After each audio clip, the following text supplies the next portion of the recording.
días a todos y a todas, senador Prieto. Muchísimas gracias otra vez por la oportunidad, señores congresistas, senadoras, magistradas, invitados especiales, campesinos, comunidades afro, indígenas que durante todos estos años han venido luchando, especialmente los últimos 3 años, en que el país entienda, yo creo que más que un proyecto de ley, entienda, ya como lo dijo nuestra magistrada y con las intervenciones anteriores y también como usted lo dijo, senador Prieto, entendamos que estamos hablando de algo obvio, como lo dijo mi misma magistrada, y que allí no cabe inclusive pensamientos de negarse frente a lo que significa nuestros derechos para que la vida en el país continúe, ¿no? Y yo quisiera comenzar precisamente mi intervención, mi pequeña intervención, senador Prieto y demás invitados y demás congresistas, inclusive televidentes del país, y es decir que precisamente eso, y escuchando las anteriores, inclusive el año pasado y hace 2 años, escuchando las anteriores discusiones sobre el tema, yo pienso que el principal problema que tenemos en Colombia es la ignorancia, y que se ha tomado como un monstruo a nuestros colombianos, la ignorancia en lo obvio, la ignorancia precisamente en lo que nos garantiza la vida, y nos hemos concentrado 100% en los temas de la muerte, ¿sí?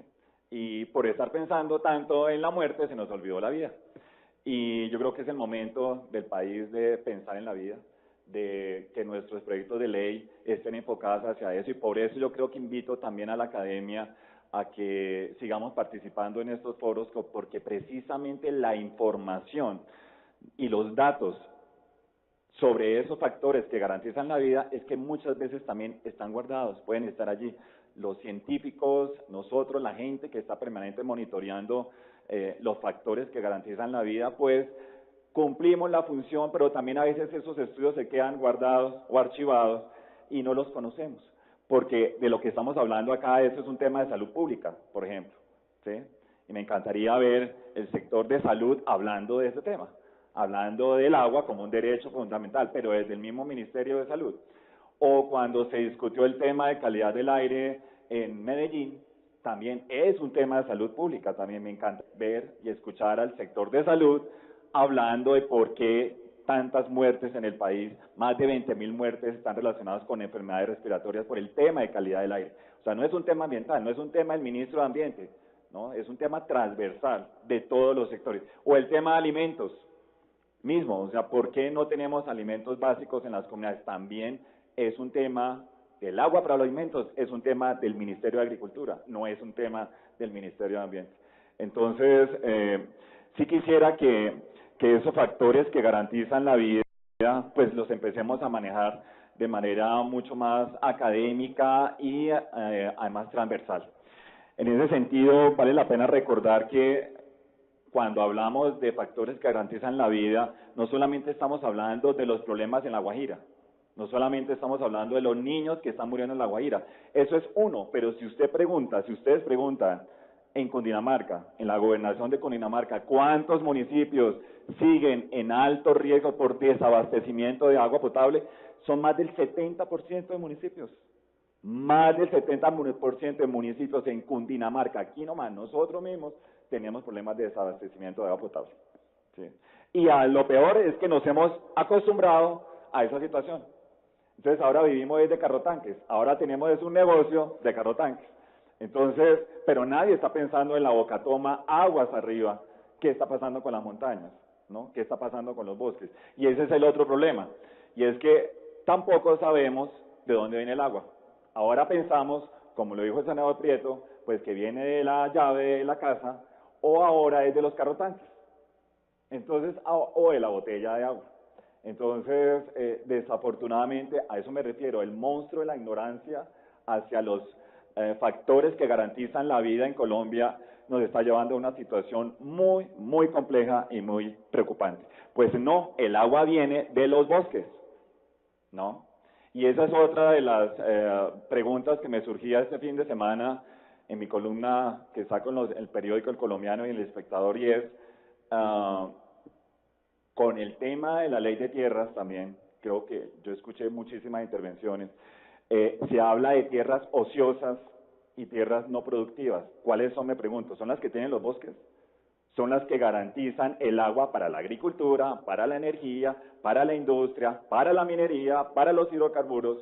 ¿Se le está llamando tierras ociosas a esas tierras que son las únicas que nos están garantizando el agua? Entonces pongámoslas a producir. Yo le pregunto mientras a la magistrada, que me decía que los jueces tienen muy claro eso. No sé si los jueces los tengan claro. Ahora, cuando se vayan a revisar las tierras, por el hecho de tener bosques, entonces tumbémoslos porque es que tenemos que ponerlos a producir dentro del esquema y el modelo que nos han vendido. Entonces, esa pregunta también las dejo a ustedes, señores congresistas. Por favor, que cuando se hable de tierras ociosas o tierras no productivas, lo contrario, son ellas las productivas, ¿sí? Son ellas las que están garantizando esa producción en el país y esa economía nacional, el comercio en el país.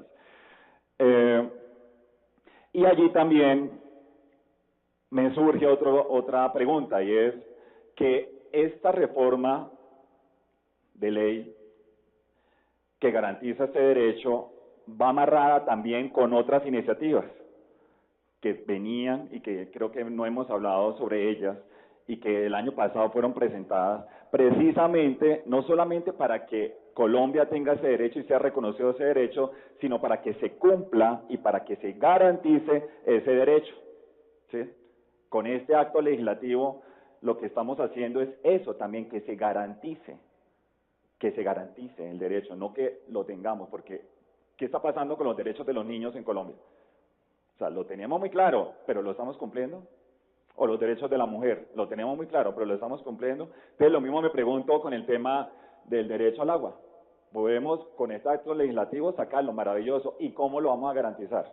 ¿Cómo vamos a hacer para que se cumpla? Entonces, tiene que venir amarrado precisamente a las reformas también, y me imagino que de instrumentos que lo reglamenten y que lo garanticen. Lo mismo nos pasa con el tema de licencias ambientales. No es la licencia que se entregue, es cómo usted va a usar la licencia ambiental una vez usted está autorizado para que pueda intervenir en determinada cuenca. Es después de, no es, aquí no queda este acto legislativo, sino es más allá.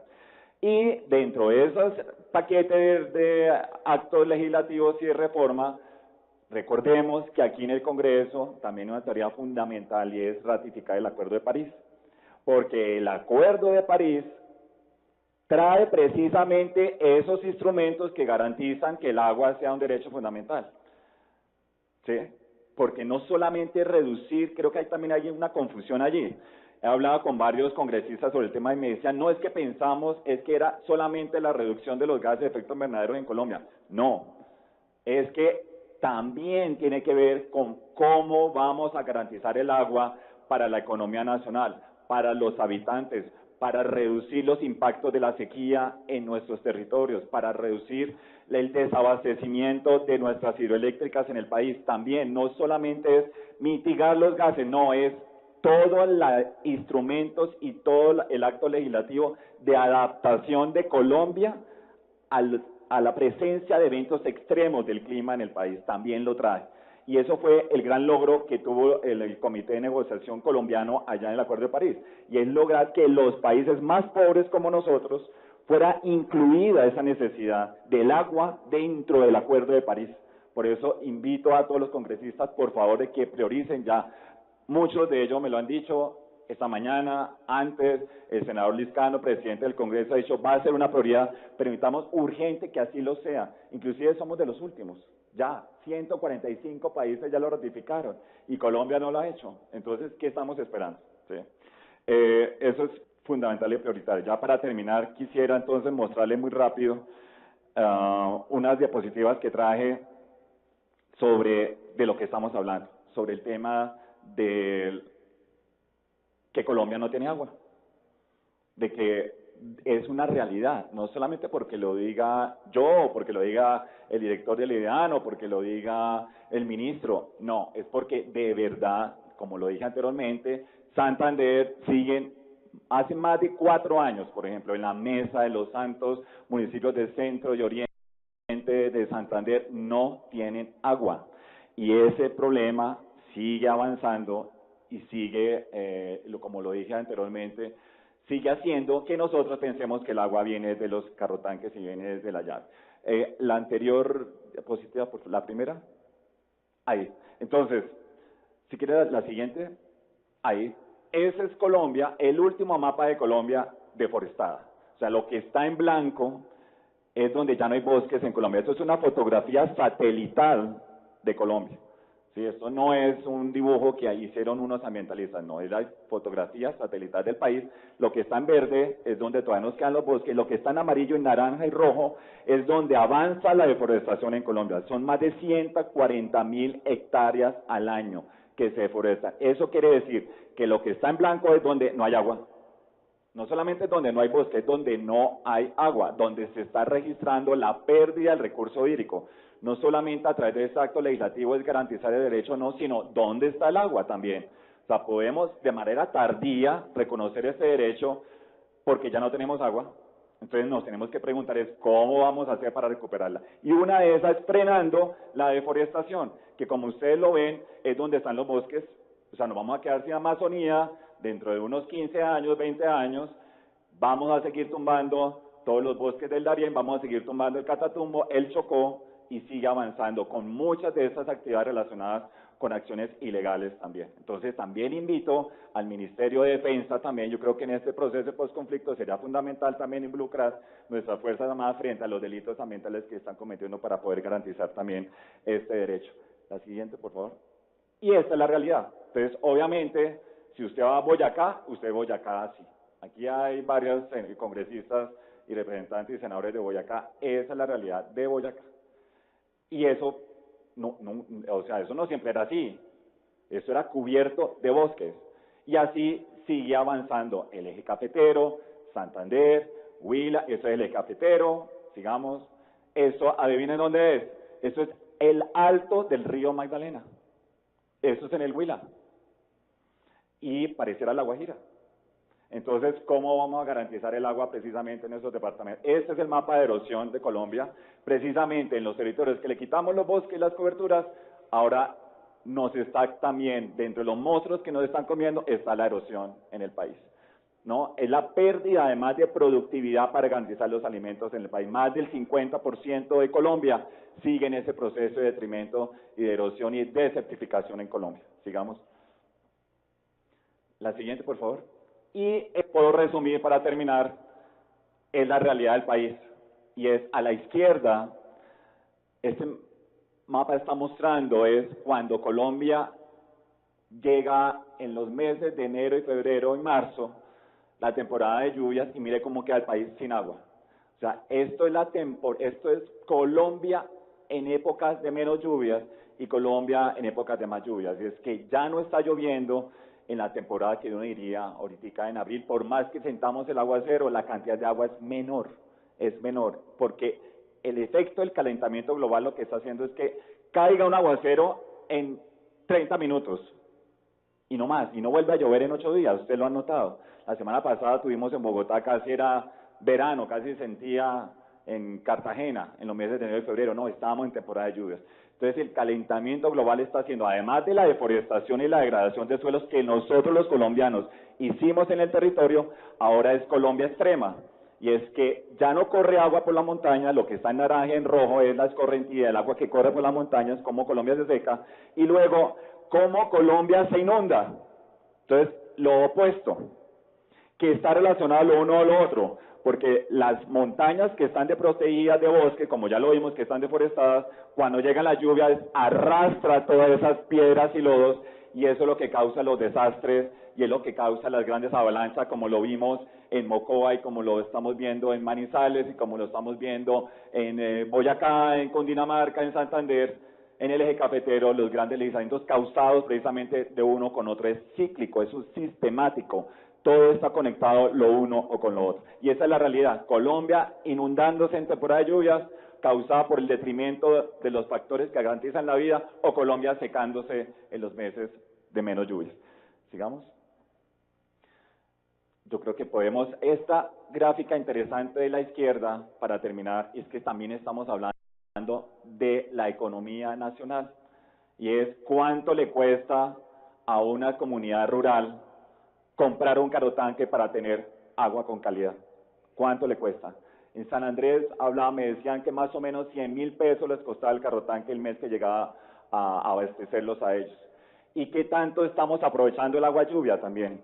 Entonces, tanto en la región Caribe como o en el Chocó mismo. Entonces, es un tema económico también, es un tema del bolsillo de las comunidades, es un tema social también de nosotros. Y sí podemos hacer proyectos de adaptación, senador Prieto, para aprovechar el agua lluvia. ¿Cómo decir que el país del agua lluvia, aquí no la estamos cosechando, pero sí para inundarnos, ¿no? Ahí sí tomamos la foto, pero no para aprovecharla y para abastecerlo. En el Chocó que llueve todos los días, ¿qué tanto se está aprovechando el agua lluvia precisamente para su abastecimiento? Entonces aquí lo que muestra es pérdidas económicas no solamente en el servicio público, sino también en el sector de energía y el sector hidroenergético frente cuando hay desabastecimiento precisamente en sus embalses. ¿Qué nos toca hacer? ¿Cuánto nos toca invertir? Casi más de 2.000 millones de dólares para que Colombia, esa reducción y esa vulnerabilidad no llegue a los picos que seguimos llegando por este problema. Nuevamente, muchísimas gracias a todos los partidos políticos, porque también me contaron que ya no es una iniciativa solamente del senador Prieto y del Partido Verde o del Polo, sino que ya todos los partidos están involucrados en este trabajo. Ya no caben más posiciones ambiguas de nadie y espero que como lo dije anteriormente, sea la última intervención para el acto legislativo, pero que no sea la última para su reglamentación, para su implementación, para hacer que el agua definitivamente en Colombia sea un derecho fundamental. Muchas gracias.